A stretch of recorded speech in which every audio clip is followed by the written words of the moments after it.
Saint Leonard was born to noble and illustrious parents in Gaul, now France, in the castle of Vendôme in Orleans.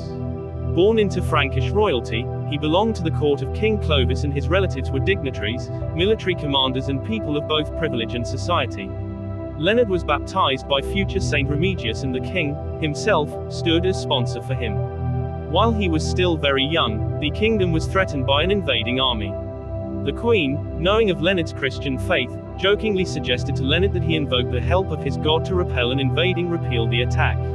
Leonard prayed, the tide of battle turned and the armies of Gaul were victorious.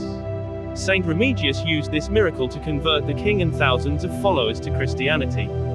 From an early age, Leonard was destined for the service of the Lord.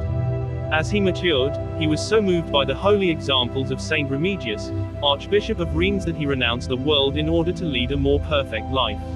Looking to Saint Remigius for advice and spiritual guidance, Leonard quickly came to embrace and exemplify the greatest of Christian virtues, and while still a young man, took the tonsure, monk's haircut, as a symbol to the world of his commitment to serving the Lord. His first calling was in service to prisoners, who he showed great charity, and worked miracles of freedom. Leonard asked the kind monarch to grant him personally the right to liberate prisoners whom he would find worthy of it, any time at all. Based upon his exemplary life, prudence and good judgment, despite a young age, the king agreed. Leonard earned himself a reputation of goodness, piety and sanctity, and soon all in the kingdom knew of him.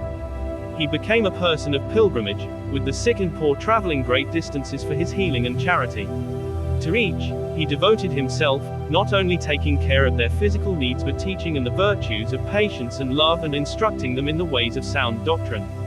The king, so pleased with the reputation the holy man was earning for the court, desired to attach him permanently into his service, but Leonard, ever humble, replied that he preferred to live in humility and obscurity, as Christ had chosen for himself for so many years.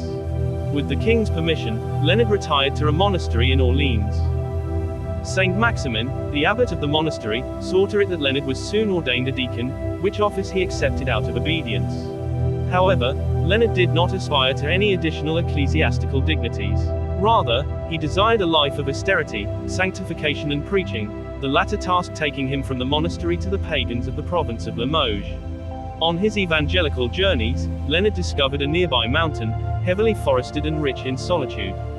There he built a cell from the fallen branches of trees and remained for some time, taking great pleasure in the provisions of the Lord. Leonard lived on herbs, wild fruits and spring water, relying solely on the Lord to provide. He spent his days in communion with God, devoting himself to prayer, meditation and physical mortification.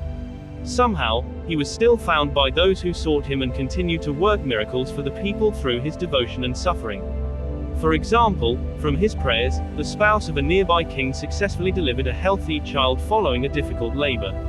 In deep gratitude, the king bestowed upon Saint Leonard the part of the forest in which he lived, allowing him to do with it as he would. Leonard built a beautiful oratory to the Our Blessed Mother, and was soon joined by 2 disciples. With a more prominent building, Leonard was easier to find and the sick increased in numbers, seeking healing.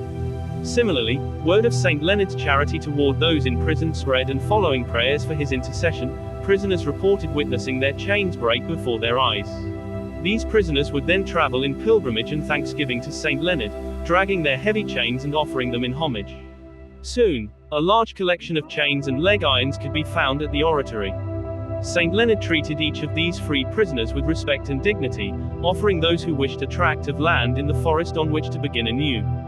Many remained, transforming their lives into honest work, serving the oratory and the poor of the region and coming to Christ through the work of Saint Leonard.